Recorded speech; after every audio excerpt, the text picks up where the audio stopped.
right, everybody, welcome back.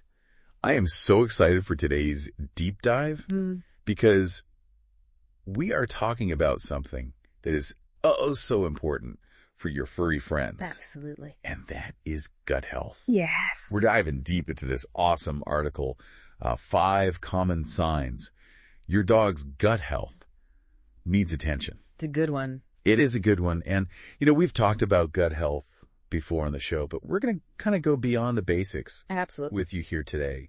Really kind of explore some of the connections that, you might not even realize are there.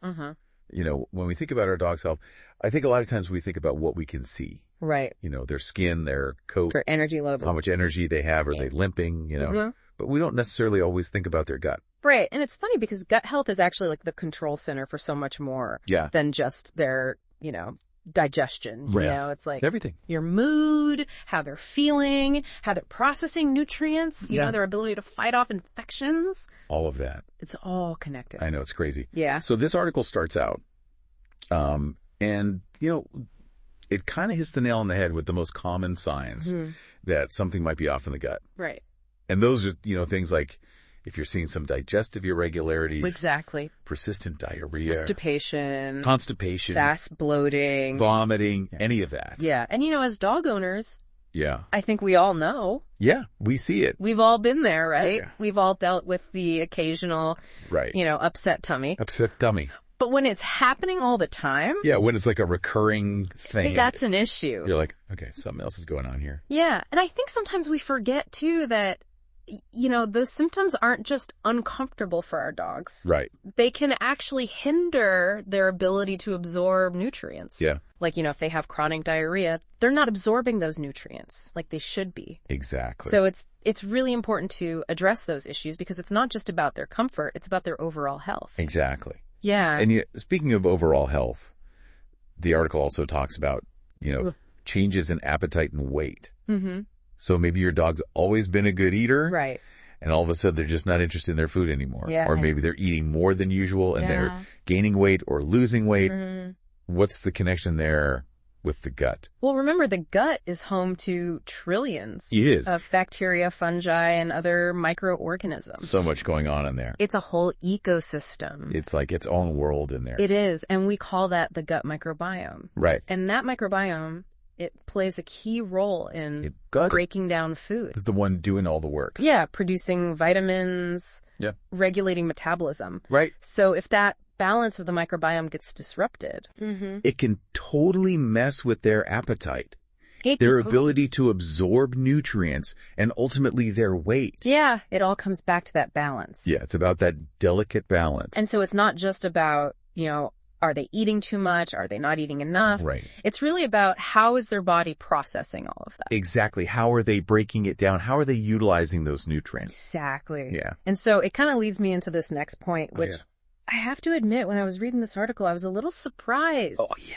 Because it talks about skin and coat health being related to gut problems. Yes. And I was like, wait, what? It's a connection people don't always make. I know, but it's so interesting. Right. So explain this to me. How does what's happening in their gut affect their skin and coat?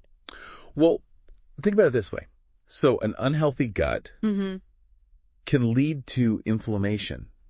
Throughout the whole body. Right. And that inflammation can show up in their skin. Oh, I see. It can cause Makes sense? Itching, irritation, recurring infections. Right. Plus, if their gut is compromised, they might not be absorbing those essential fatty acids. Oh, right. That are so important for a healthy coat. Okay. So if you're seeing a dull coat or excessive shedding or they're constantly scratching, it might be a sign that you need to look at their gut health. It's like a little clue. It's like their body's trying to tell us something. Yeah. Like, hey, pay attention. Yeah, exactly. Something's off here. Something's off down here. And, it's not always so obvious, right? Okay. Like you were saying, like the diarrhea, the vomiting, those are... Yeah, those are pretty clear signs. Pretty clear signs.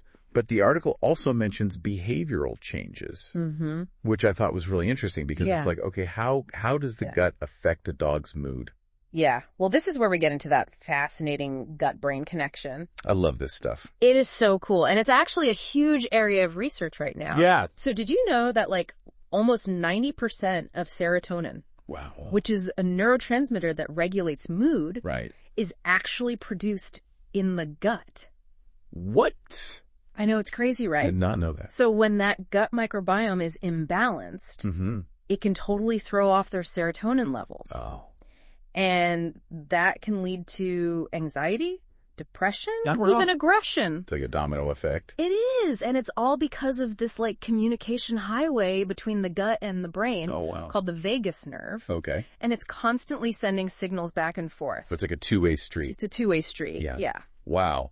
So if like, let's say you have a dog who's normally super playful. Right. Happy, loves to go for walks. And then all of a sudden they're just. Yeah, they were withdrawn. They don't want to do it. Lethargic. It could be a sign. It could definitely be a sign. A gut issue. Of something going on in the gut. Yeah. Well, that's really important to note. And then the last thing that the article talks about, which I think is something that we all kind of know is important, but we don't always maybe connect it to the gut, is the immune system. Yes. So how does our dog's gut affect their immune system? So this is really interesting because about 70% of the immune system is actually located in the gut. That much. I know, right? So all those microorganisms we talked about, they're not just hanging out in there. They're actually actively fighting off bad bacteria. Wow. And they're training the immune system to recognize and attack invaders. So it's like boot camp for the immune system. It is. It's like boot camp for the immune system. That's amazing. So when that gut microbiome is balanced and diverse, it creates this like super strong defense against all kinds of infections and illnesses. Okay. But when it's disrupted, that defense weakens. Right. And your dog becomes more vulnerable. So it's like taking care of their gut is like giving their immune system a superpower. Exactly. Exactly. Give them all the good bacteria to fight the bad bacteria.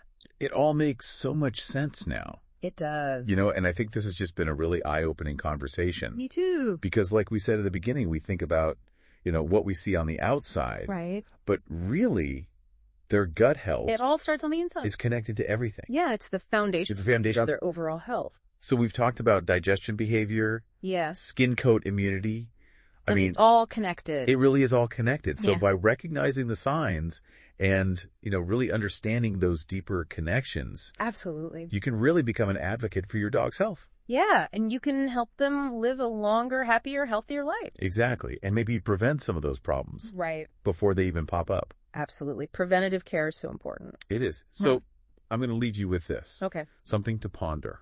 If we know that diet directly affects the gut microbiome. Yes. What kind of changes can you make to your dog's diet to really support their gut health? That's the question, right? It is the question. And we are going to be talking more about that in future episodes. But for now, just something to think about. Something to chew on. Something to chew on. Yeah. Thanks so much for joining us. It was my pleasure. Until next time. See you later. Bye.